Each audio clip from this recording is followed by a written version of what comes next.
It's time for Republicans to accept that there is no bipartisan deal to be made solely on their partisan terms.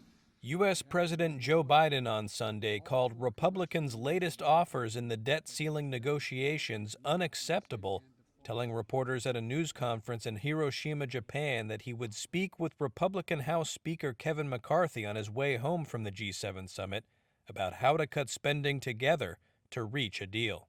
I've done my part.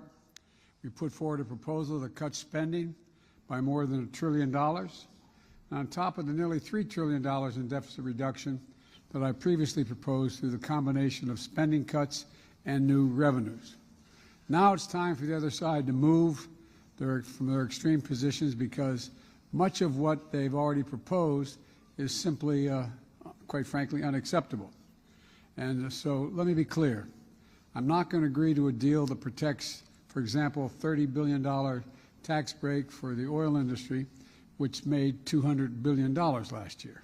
They don't need an incentive of another $30 billion, while putting health care of 21 million Americans at risk by going after Medicaid.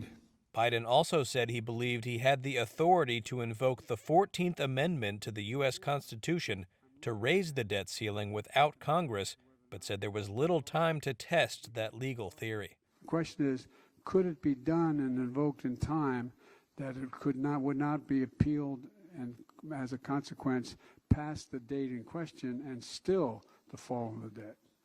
That's a question that I think is unresolved.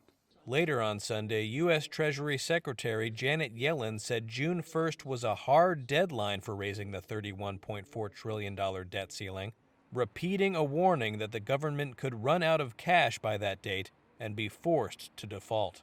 Less than 2 weeks remain until June 1st, and concerns about a default are weighing on markets.